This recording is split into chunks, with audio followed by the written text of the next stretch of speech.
get us started, and then I want to return to that because I think actually Okay. that's an issue that we can kind of Okay. discuss as part of our chat today.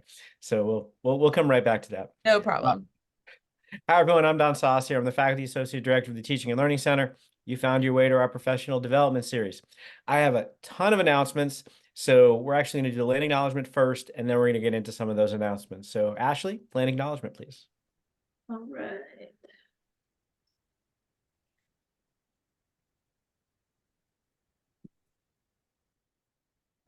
All right, can you see what I want you to see? Perfect. Okay, here we go.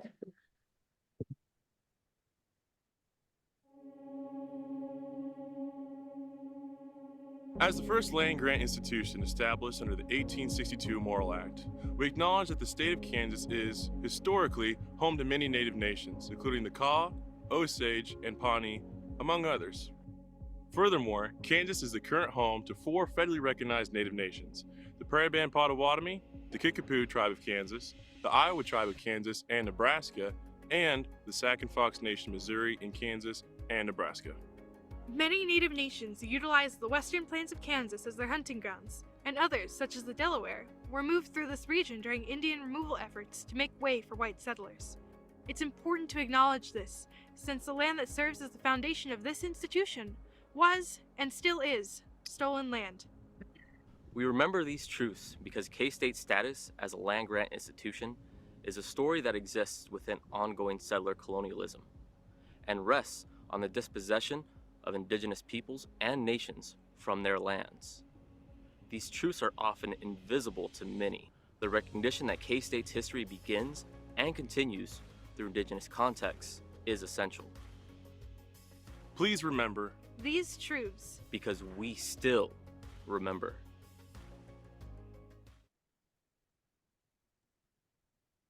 Thank you.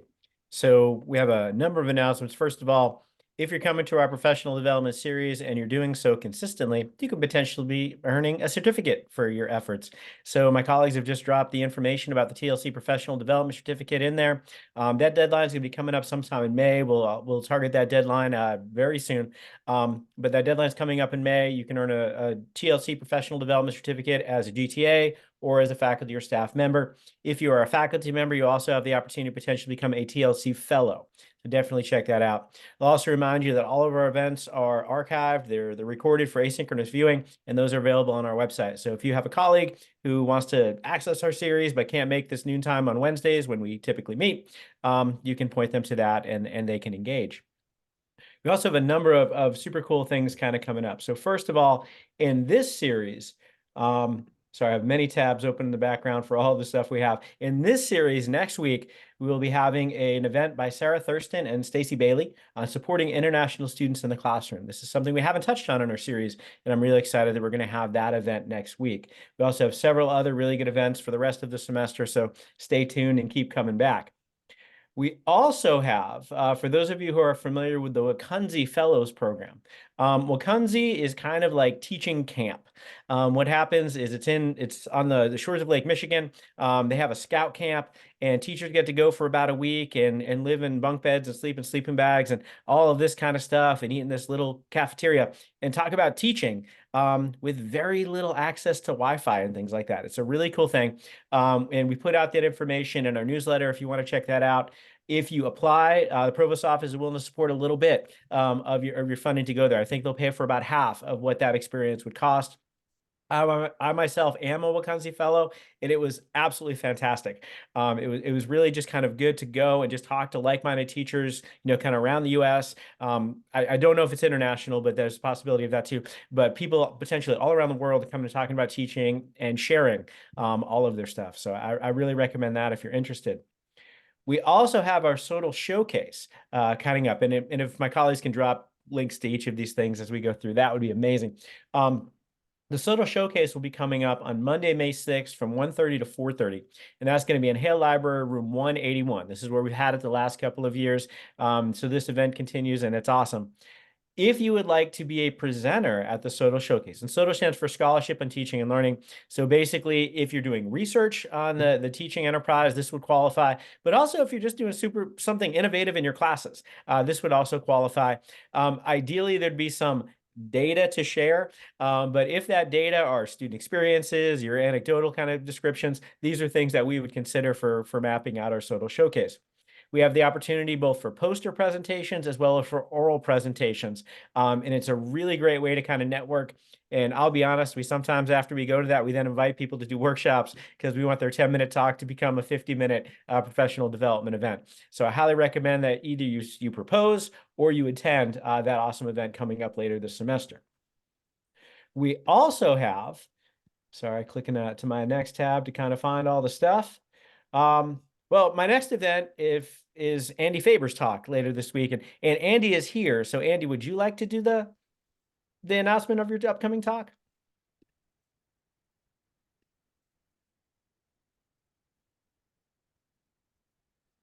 All right, Andy does not want to, so that's fine. She's probably stepped away for just a second. Andy's talk is going to be part of the Signatures Lecture Series. It's going to be Friday, this coming Friday, March 29th.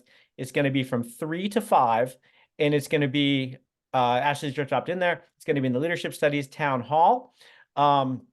And it'll be titled Fostering Multilingualism from the 21st Century Through an Ungrading Pedagogy. You may remember Andy talked about some of the ungrading stuff in the fall professional development series. This is a really, really cool, innovative thing. So definitely check that out. Andy is one of our favorites. We also have on April 23rd, Lisa Tatnetti, who is this year's Kaufman Chair. The Kaufman Chair is the highest honor given to teachers here at K-State. After you serve a year as the Kaufman Chair, you become a University Distinguished Teaching Scholar for the remainder of your career at K-State. So Lisa Tatnetti was given that honor this past year. She will be presenting on a talk called Treaties, Teaching, and the First-Gen Land Grant Responsibilities. Lisa Tatnetti is a professor of English. That talk is going to be on Tuesday, April 23rd from 3:30 to 5 in the Multicultural Center, rooms 204, 205. And my colleagues have been really good about getting links into that chat as we have kind of gone through. So thank you, Ashley and Noah, for dropping those into there. So we have a lot of things coming up, and as those things remain relevant, we will continue to announce them through our professional development series. These also show up on our website as well as in our newsletter. We also queue them on social media as we progress. So I want to give people the opportunity to ask about any of those things that I've kind of announced here. There's a lot to keep track of.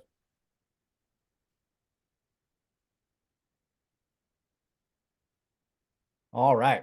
So this is a teaching chat. For those of you who've been to teaching chat before, these are kind of opportunities for us to kind of talk about whatever is relevant for us at that moment. I always bring a couple of questions that I want to ask in case people don't have things they want to talk about, but I always give you the first shot. Beth and I were kind of talking before this even started. We started to have that teaching chat early. So we pressed pause on that conversation. We're going to open this back up. But to give Beth a little bit of a platform to kind of talking about, we were kind of talking about that this is a weird semester. It feels different. The rhythm seems broken. And Beth, I wondered if you wanted to kind of share some of the details that you're sharing with me, because I want to see if this is kind of an experience that many of us are having. And if so, how are we dealing with this experience? Well, so I was just, before we got started, I was talking about how I was in the grumpy time of the semester.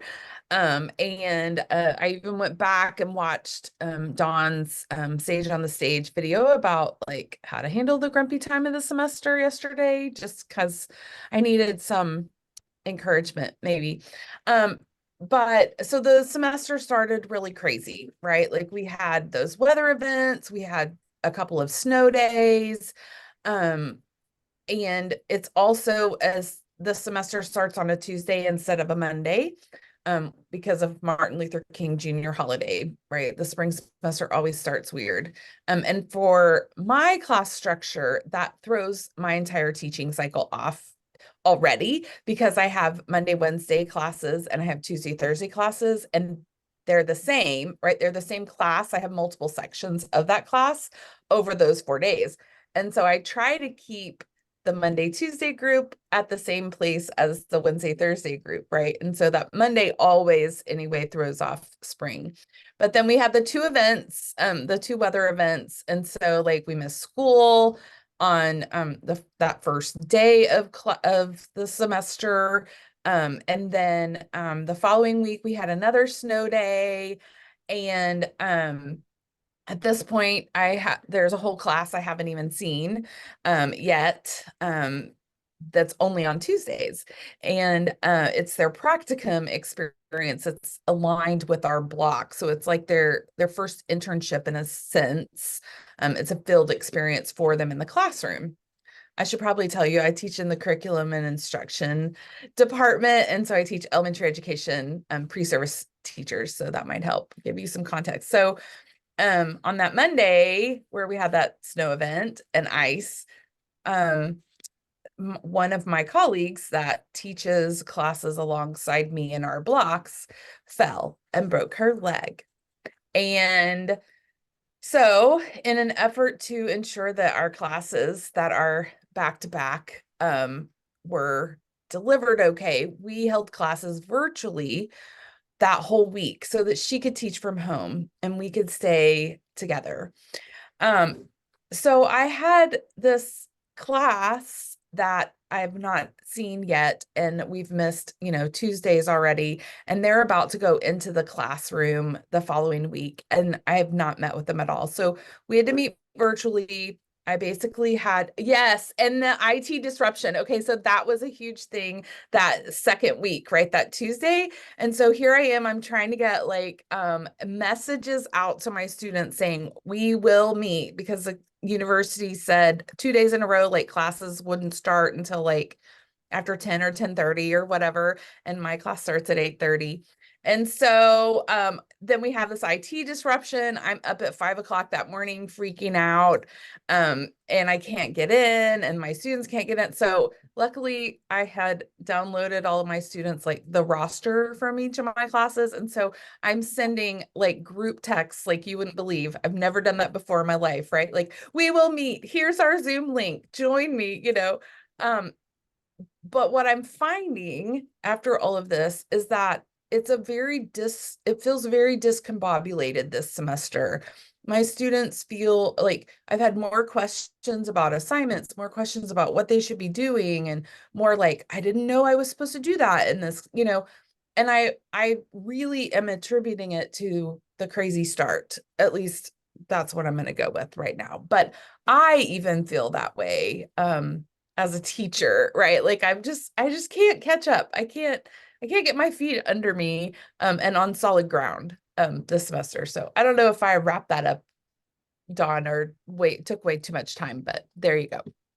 I think that was fantastic context for this conversation. So first question I have is this what other people's are experiencing too? I'll share my experiences in a little bit, but is this what we're experiencing? Is this what the spring semester of 2024 is going to be like?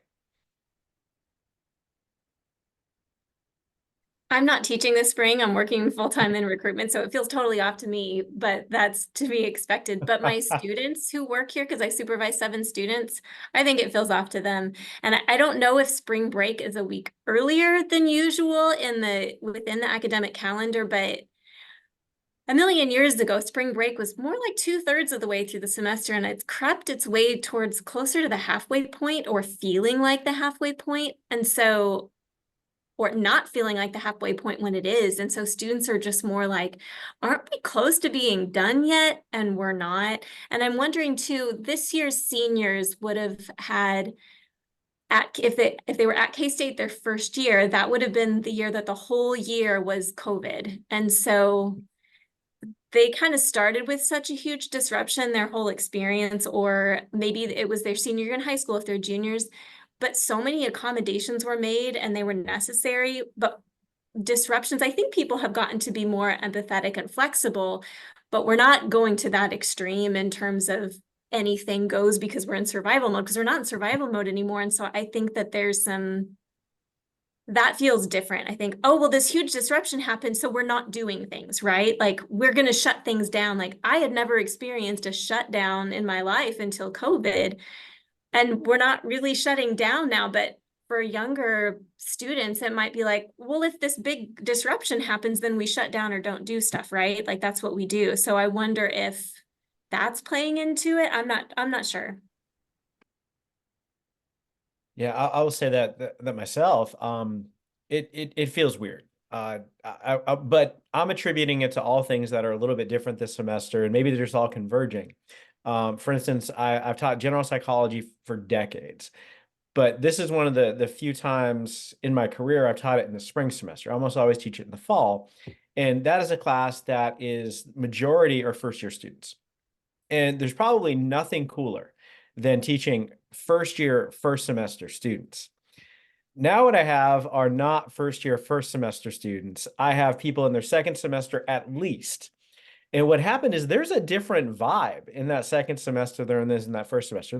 That coolness, that honeymoon period of college, that's worn off, right? They've already been through a finals week. They've already been through, getting those grade reports and things. So this class is nowhere near as engaged, or at least appears to be engaged, despite me covering the same content, the same cool examples. And I even said yesterday to my undergraduate teaching assistant, I'm dying in here. And a couple of students like, no, you're rocking. This is awesome. It's like nobody talks. And like, yeah, we're just listening. So it's one of those kind of things where that feels weird. And then I have a graduate seminar, which is normally 10 to 15 people. There's only 5. So now we're sitting around a table, which is a different vibe than we've kind of had before. And there's good and bad to kind of that, but so many things feel different this semester. And I'll agree with you, Melissa. Spring break felt misplaced to me, but that's because I attended a conference, I think, early in the spring. So there was another disruption in kind of that early scheduling. So it's just weird. And I keep trying to just take it as a challenge, right? So every day I'm going to come in and be like, all right, they didn't appear engaged last time, but I'm going to bring it today.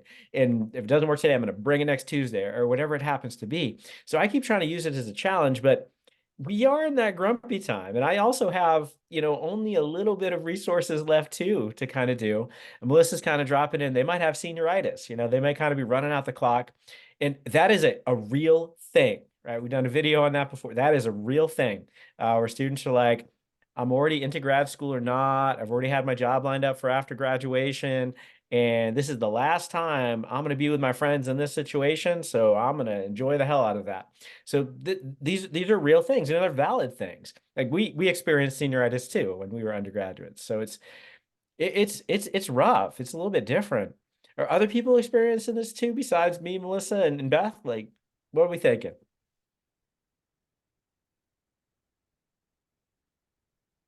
Or y'all have senioritis and don't want to engage? The first half of the semester was just so bizarre with all the disruptions. Media site outage definitely impacted my classes significantly, and so it just felt like I was just trying to stay. But it kind of feels like once we hit the halfway point, I've kind of been able to get back on track. But yeah, I certainly find myself counting down the remainder of the weeks. But it was an odd semester for sure. Yeah. I find, and some of you have probably heard me say this before, when I design my classes, I backload it with the coolest stuff so that when our energy is starting to wane, we're hitting the coolest topics. And I had one of my coolest topics yesterday, and they were just, I was like, what is happening? Like, this is about as good as it gets, and that was kind of rough for me. But yeah, I'm checking them off. I love to, we've talked about checking things off. I have a hard copy of my syllabi and I check off the class weeks as I kind of go through. So it's fun. All right, we have a person who wants to ask a question. So the person who wants to ask a question, you can ask in the chat or you can unmute and ask. Yeah, my question is, I'm a postdoc in physics. So I like to teach children physics and topics about physics. But when I try to convey to them any hard concept, I need to also make them understand math behind some of the concepts, and then it becomes difficult. Like, can anybody help me understand how to approach that kind of situation? All right, so we have math phobia is a thing. right? I know I'm in the psychological sciences department, and I know a number of our students are dismayed that we do statistics, in our major, and it's important that we kind of understand the numbers that are associated with psychological experiences, emotions, behaviors, all of those kinds of things. So we experience a little bit of that math phobia there too, but our math is probably not at the same level that you might have in physics. And I'm remember my undergraduate physics days and kind of fueling that statement. So for those of you who have also been in these kind of situations where your students are kind of exposed to things that maybe they're less comfortable with, but are completely the foundation on which the course is built, what do you do?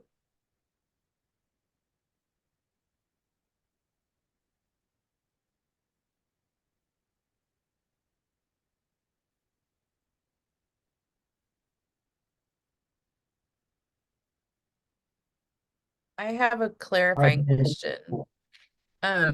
Are you teaching this course to physics majors, or is this for students who are not going the physics route and just need this as like a required course?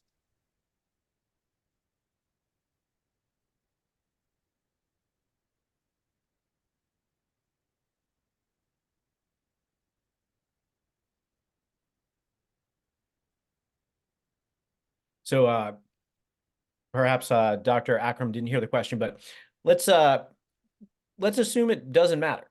So if we're kind of coming into a situation where we have specific student learning outcomes, specific content that our students have to learn, some level doesn't matter if they're majors or minors. It will depend on where they are in the curriculum. And I think that's probably where your question was there, Beth. So what their foundation is, what their ultimate goal is, and those kind of things.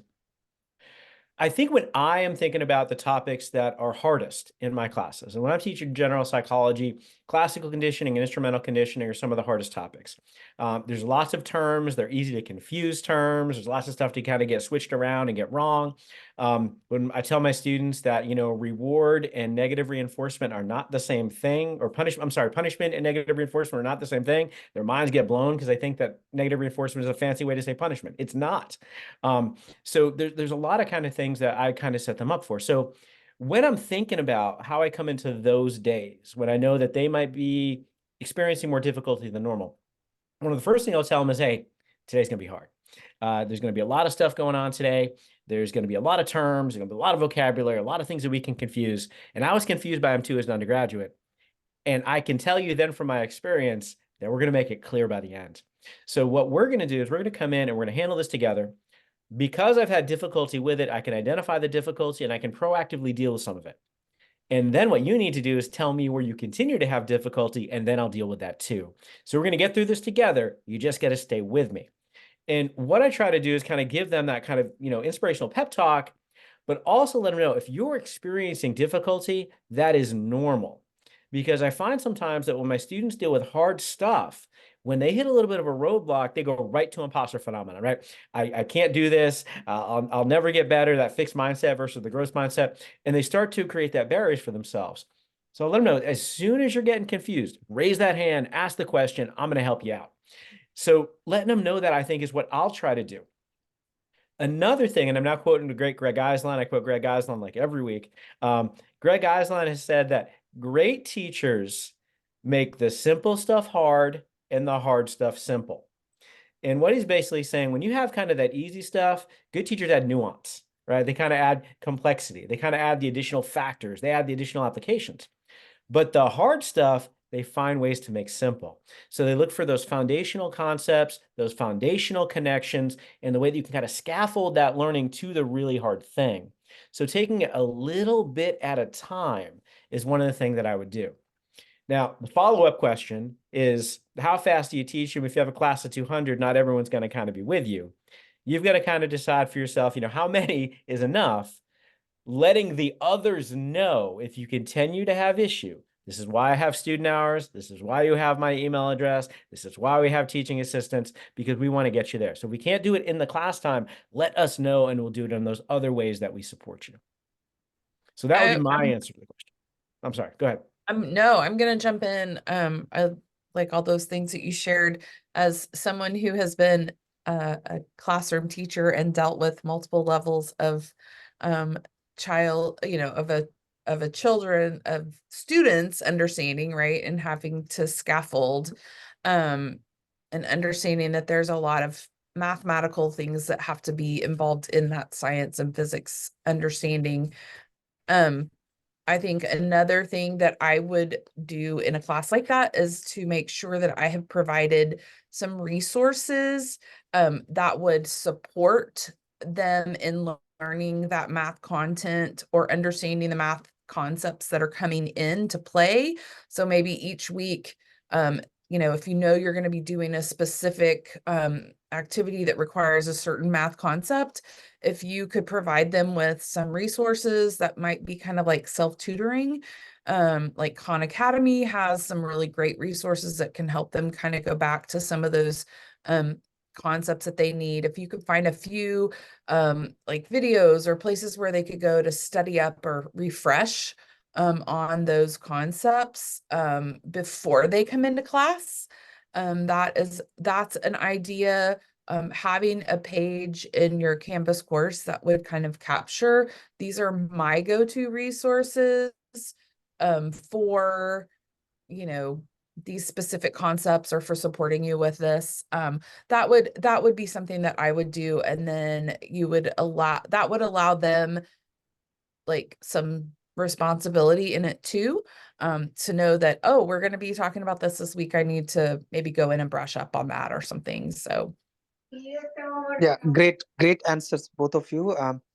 My follow-up question will be like, there are two problems still in that scenario. One is, how much should you prepare? Because I have seen that whenever you prepare for a class, but the class is completely different than what you thought. So what kind of planning should go into preparing the class? And the second is how to make it time efficient. For example, if you are given like 3 hours, you can make people understand whatever concept you want.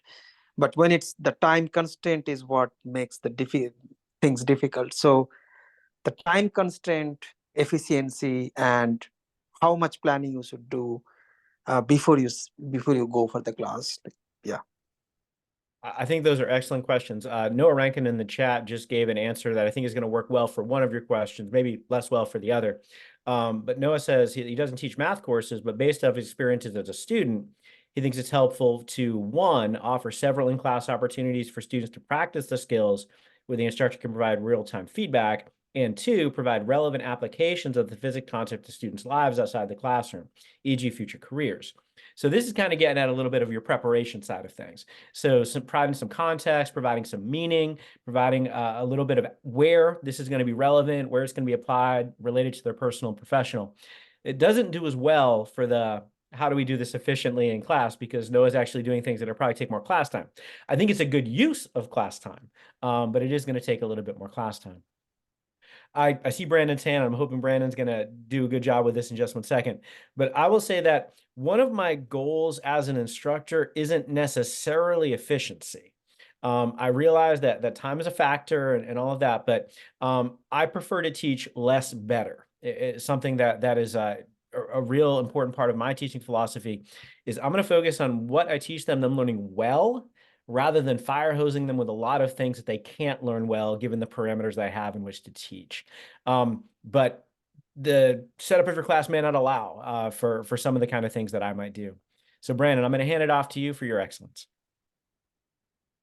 So in my intro to operations and supply chain class, we have a chapter that gets really deep in the weeds on some statistical control stuff for quality control. And so you're doing lots of statistics. And I found very early on the first semester as I taught it that, my students were not getting it.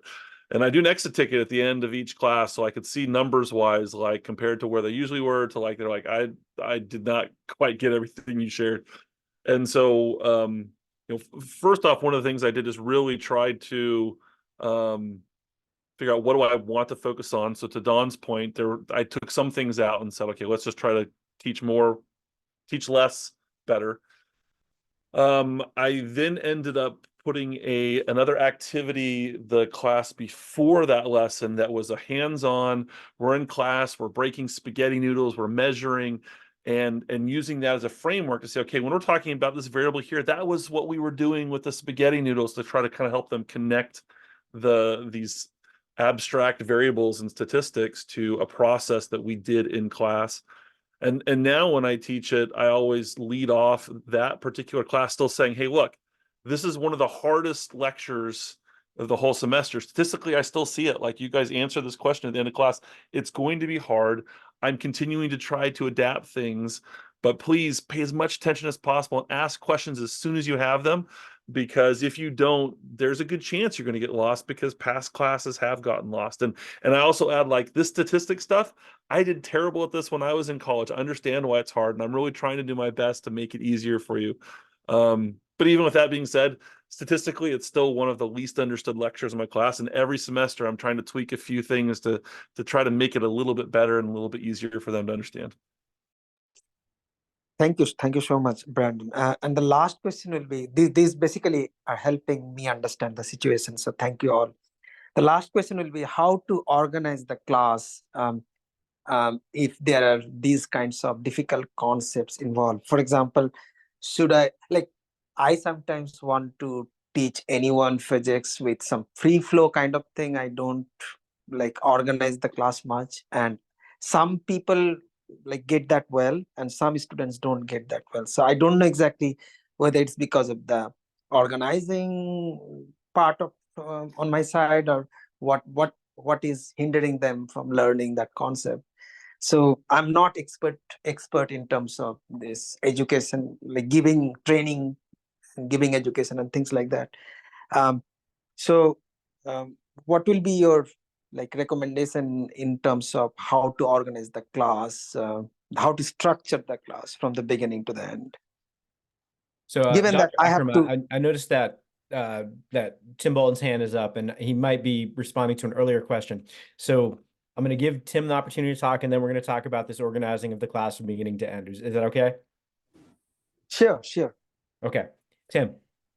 Yeah, first of all, I'm glad you're all meeting our wonderful physics colleague Kashif, who delightfully goes old school and wandering outside of his specialty of theoretical biophysics and into all sorts of talks in the department and across campus, bringing a great perspective on things.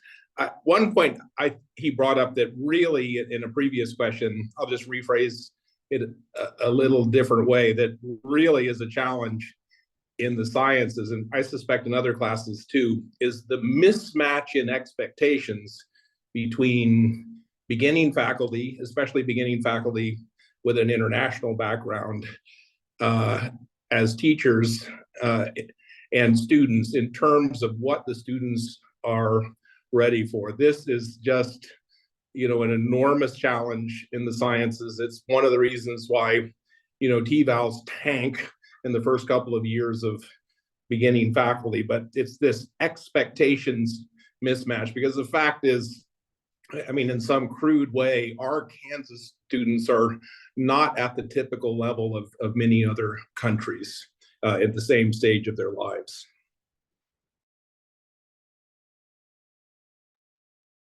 So Tim, you make an excellent point about knowing who we're teaching and knowing what we're supposed to have them, or supposed to help them learn, is really guiding some of our practices. And this would lead me back to Dr. Akram's question, that when we're thinking about how to structure a class period, I always kind of backward engineer and think about, well, what do I want my students to know when they leave? What do I want them to have learned? What do I want them to kind of add to their knowledge base? What do I want them to have applied? And I work backwards from that. So if I want my students to know these two theories, the ability to compare, contrast, know where they apply and where they don't, I'm gonna think about, all right, that's the end point. I'm going to probably have to have at some point introduction of one of the theories, then the other. I'm probably going to have to model some examples where one applies and the other doesn't.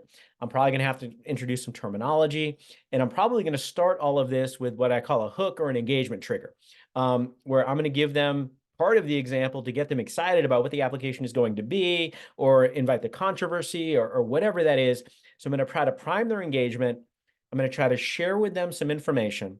I'm going to try to share with them some opportunities to practice and demonstrate their learning. And then at the end, there's going to be some kind of summary or conclusion coming back to that original question. How are these theories different? Where is one more applicable than the other?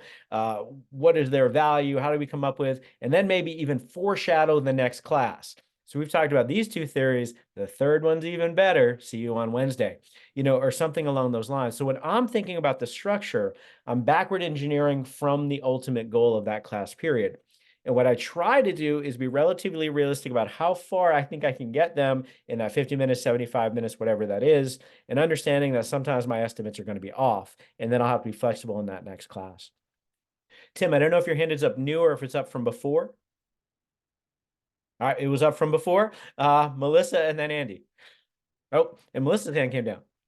Oh, I took it because you called on me. Okay, excellent. So this is just reiterating, but maybe adding a tiny bit to what Don said about starting with the end goal. When I was an education major here at K-State, actually a long time ago, one thing I remember from my classes was thinking in terms of learning goals, but adding the nuance of asking yourself, what do you want all students to learn? What do you want most students to learn? And what do you want some students to learn? So, because everybody needs to have the basics and the foundations and everything if they're successful in passing the course, but it allows you to really focus on, okay, at minimum, what do all of my students need to understand? But they have different levels, different experiences, different interests, different effort, different personal circumstances. And you might have students that have an exceptional level of preparedness or experience or interest. And so if you've got this, I am the teacher, and probably most of us are, I want to teach them all the things. I want them to learn all the things, and they're just not going to because that's impossible. But if you're like, you know what, I'm going to throw this little thing out there. And if one student walks away understanding that, awesome. I gave them that challenge. I gave them that additional idea, but I don't expect everybody to know or remember that. And I think you can do that with the whole course structure as well as an individual lesson where you think everybody needs to understand this. And most people who are paying attention and prepared are going to get it. And then here's the little bit of extra. And it kind of takes that pressure off of, and it helps you focus your time and your efforts on what it is that you need them to get out of it. And I think another thing, this is related to an earlier question, but it relates to what Noah was saying in the chat about, sorry, I'm trying to scroll here, offering opportunities for students to practice. This might be, if it works for your class and your topic, a chance to do a flipped classroom, either regularly or once in a while, where you have a recorded lecture or a reading or something that students are doing to get the content outside of class, and then inside of class, you're like, now we're going to ask questions and talk about it and get examples, so that you can be more free-flowing with what you end up focusing your time on, but you know that, okay, I've got this recorded lecture online, they definitely got the material that I needed them to hear. Now we can dig in where they're confused or where they're interested and want to know more. Melissa, I really like that. That's a really cool way to kind of divide up your concepts. Beth authors something similar in the chat saying, try to think about what the must-haves with the content are and the nice-to-knows. And then they schedule out the must-haves and sprinkle in the nice-to-knows as much as they can. So very, very cool. Andy. Yeah, I think in addition to what everybody else has said, which are all just wonderful pieces of advice, I think that also making sure to check in with students. At the end of every unit that I do, I always have a formal self-evaluation where students are evaluating, what did I understand? What do I feel? What was hard? What was challenging? What am I proud of? I have these kinds of questions that are guiding them through the metacognitive process. And that always gives me great insight as to where are the places in my lesson plans that I really need to focus some more attention. So students give me great ideas. Recently, I just was looking through one of the ones that I did recently for my class. And I teach Spanish. So my students were saying I really get frustrated with some of the written assignments because my computer always autocorrects back to English. And this is a really little thing, but I'm like, oh, I can take a quick 2 minutes and show them how to set their autocorrect to Spanish. And then to also show them what are some of the, what are the advantages of this? And what are the things to still pay attention to that, autocorrect in Spanish is not going to catch when they miswrite a word that exists as a different word, right? And so, if you mistype a word and it is actually a word that means something else, it's not going to catch that. So you still have to edit, you still have to pay attention, but it will help with some of those, when you misspell a word, or it keeps it from autocorrecting to an English word, which a lot of my students have been having trouble with this semester and have expressed frustration on. So having those check-ins with students can give you like little pieces that are a lot of times, like Melissa, you were saying, like those nice to knows, that this isn't an essential thing that my students need to have, but it can be really helpful and it can help avoid some of those frustrations. And so having formal opportunities to check in with students and have them give you feedback gives an opportunity to really say like, oh, okay, my students are on track with this. They all feel really good about this. We seem to be really struggling with this. So maybe we should go back, or maybe this is something that we need to spend a little bit more time on in future iterations of this course. Thank you, everyone. Andy, Melissa, Dawn, and Tim. Thank you all. And these are very good answers. Like I really got something. And also for those who are sending chats, those are really good points. Thank you so much, everyone. Thank you for those questions. That's the purpose of the chat. So we really appreciate you participating today. Sorry, I just ate a jelly bean as I started to talk. Carrie in the chat offers that related to the level students are starting at, you can have them take a skills test at the beginning to see what their skill level is starting off at, so you know how much foundation you need to lay, so you can understand the higher level concepts you were teaching. My only concern here, and I'm thinking back to the statistics sequence in our graduate program. We had at one point students kind of telling the instructor of the second course, we never learned that in the first course, when they had demonstrated that learning very, very clearly, but they saw this as a way of getting the class to actually start at an earlier level and be easier for a little while. So students can sometimes at very sophisticated levels kind of game the pretest to kind of say, hey, if we slow play this a little bit, it's going to be easier for us down the line, which in the short term is good. In the long term it's horrible, right? But in the short term, it kind of provides a little bit of reinforcement. It actually at one point told the third semester instructor at our stat sequence that they hadn't yet learned correlation, which is like week one sort of stuff in the first class. So it's just kind of interesting. Carrie also talks about using knowledge checks kind of at the end. And I think that's a really good way to kind of demonstrate the knowledge as a conclusion to kind of setting up that class and before we move on to the next thing. I think kind of related to some of the stuff our colleagues have talked about both in the chat and out loud too, is if it's a skill building class, then you got to get them to that skill before you teach the next skill. If it's a class like general psychology, which is more a survey level class, right? So the content in week 2 and the content in week 8 might be completely independent. Then maybe you're kind of less kind of committed to having to make sure the vast majority of your students are getting it to kind of at that point. So understanding the purpose of that knowledge and how it plays out is going to be important. Melissa said if they hear that nice to know several times through the course of time, they can catch on eventually. Yeah, so we're training our students to learn in our classes. We've done a video before about how to be successful in your college classes, a student-facing video, and a lot of those recommendations will be true for most of the classes they take. But being successful in my particular class, or Andy's particular class, or Carrie's particular class is probably going to be a little bit different. There might be a way that I like to do assignments, a way that I like to do reviews, a way that I phrase things. You know, for instance, one of the keys in my class is, I'm going to say that again. And if I say that again, it means if you have not taken note of that, you should take note of that because that's probably going to be relevant for an upcoming assignment, exam, or whatever. And it's funny because students will go, oh, and they'll take other pens and, you know, they'll start to write and be like, or does anyone need me to repeat that?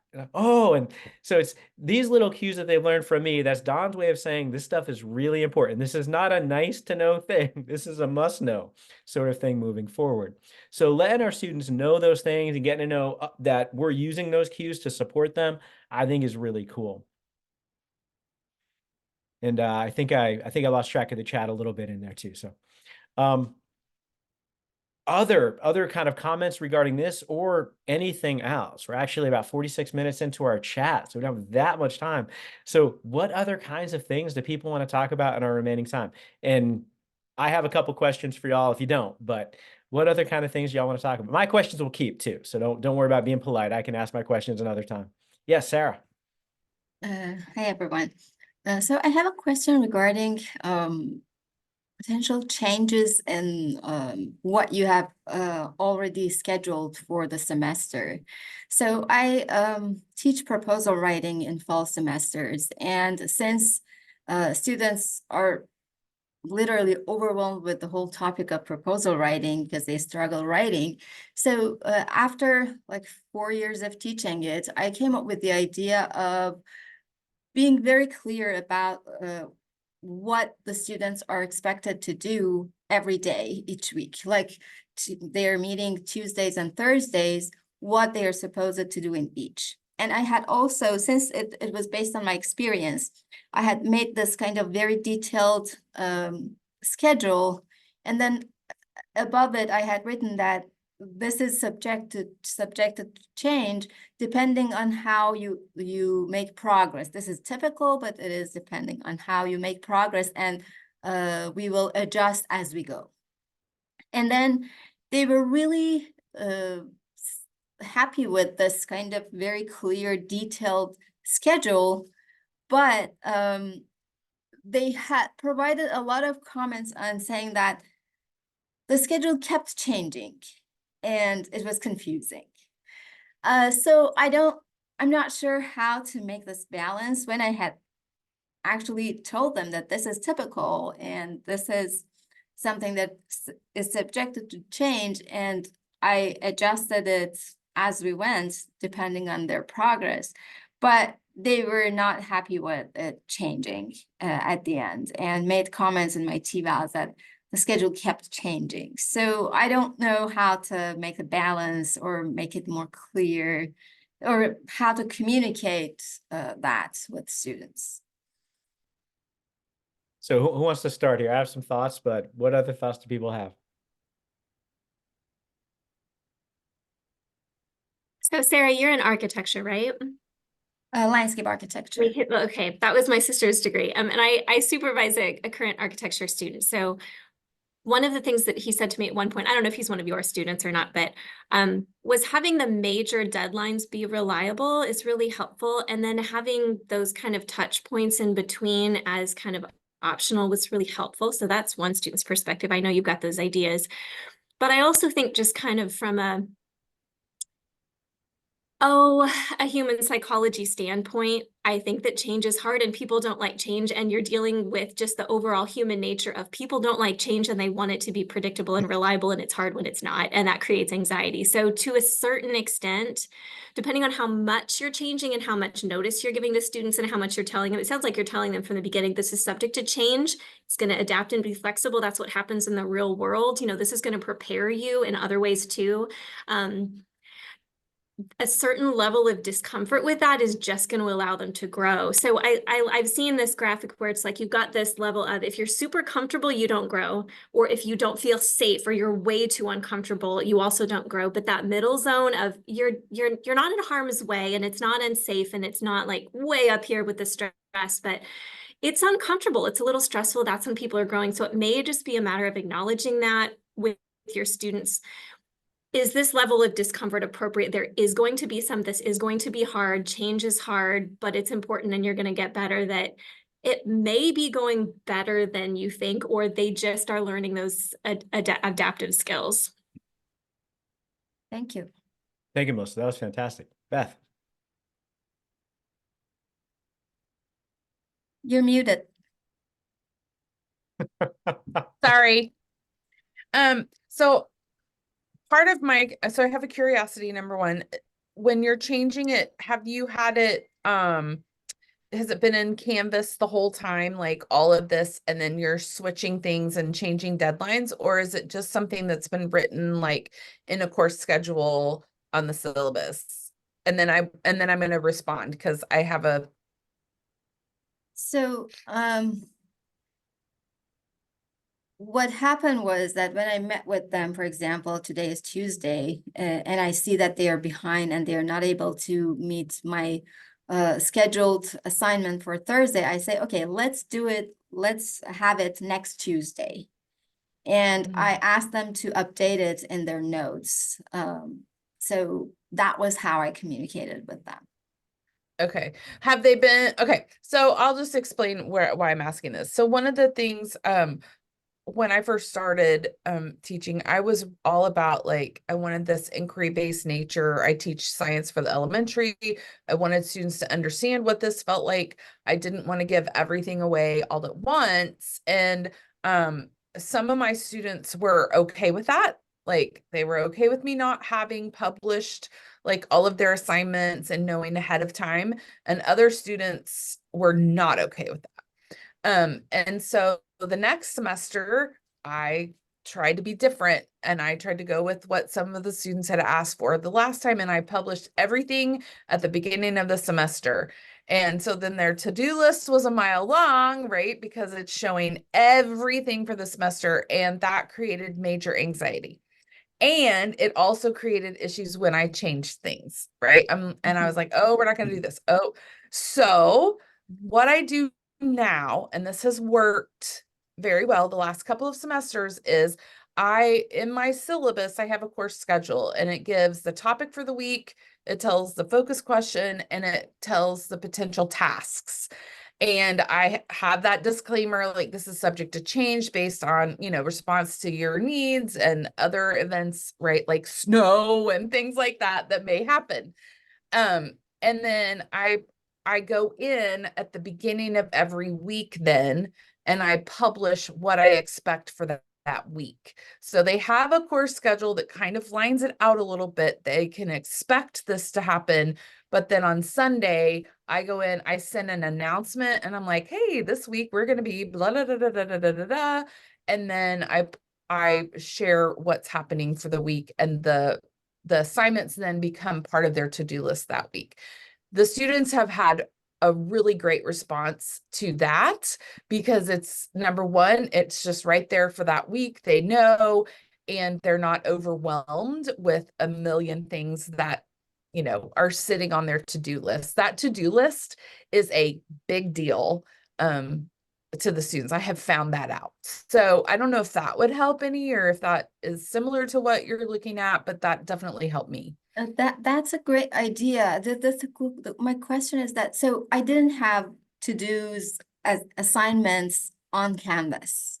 I had a PDF table that showed the schedule Tuesday, Thursday, with what they are expected to be, where they are expected to be in terms of submission for the piece of proposal that they were supposed to send to me for getting feedback, basically, and the dates next to it.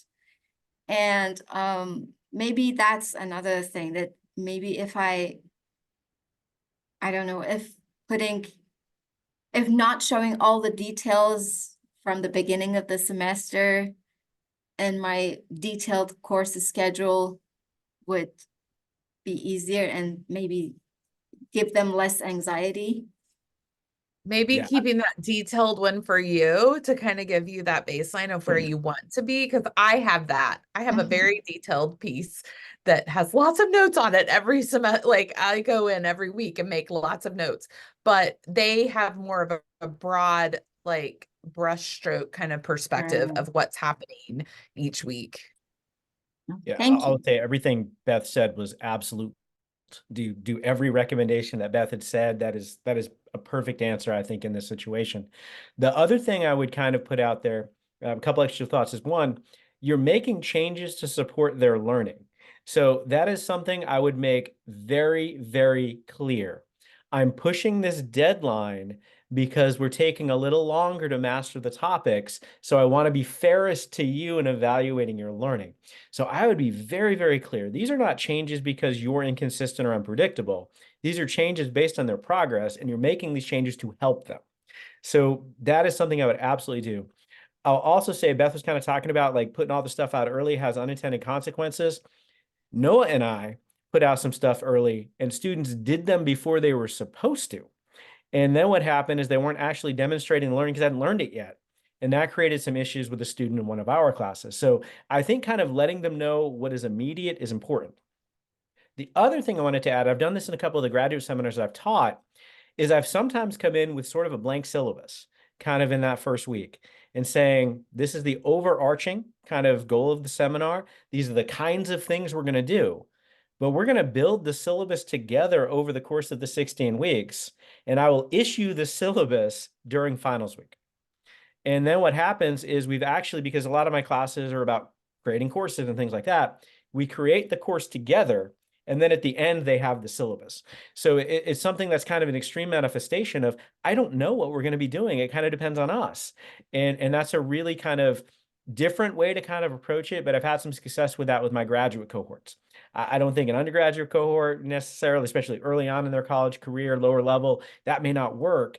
But I think they can't complain about something you've changed if you never told them what it was going to be, is sort of the kind of thing. As Beth had mentioned, some students are going to find more or less comfort with that. Melissa's kind of alluded to that too. You can't please every single student. So what I'm a huge advocate of is you find the thing that works best for you, and then you let them know why you've made the decisions that you have to support their learning and success. And I found that even if a student disagrees, if you're explaining to them in a rational way that you're doing this because it makes sense to you and teaching them well, it's kind of hard for them to have a real problem with what it is that you're doing. Thank you. Sure. That was a wonderful question. We are about done. The teaching chats just fly by. I come in and be like, oh my God, what are we going to talk about? And I write a list of all these kind of things. We didn't get to any of them. So next teaching chat, we'll deal with some of the questions that I put out for today. It'll be fun. I won't even tell you what they are yet. But I'm so excited that you're all here. I want to remind you, lots of cool things going on. If my colleagues can kind of drop those things into the chat. Very, very soon coming up, we've got Andy's talk later this week on Friday afternoon. And I have the title here somewhere.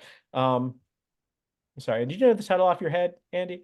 I don't have the title off the top of my head. It's something I have about... it. All right. Fostering Okay. multilingualism in the 21st century through an ungrading pedagogy. 3 to 5 Leadership Studies Town Hall this coming Friday. As I mentioned at the beginning, Andy is amazing. She's presented in our series before. She talked about ungrading a couple of times in our PD series the last couple of years. It's going to be an awesome talk, I'm sure. So definitely be there. If you're applying to be a Wakanzi Fellow, which is a really cool scout camp sort of conference I talked about at the beginning, those applications for getting some provost monies to support you in doing that is coming up. And my colleagues will drop some of those in the chat. But if anyone has any questions, I would love to stay and chat a little bit longer.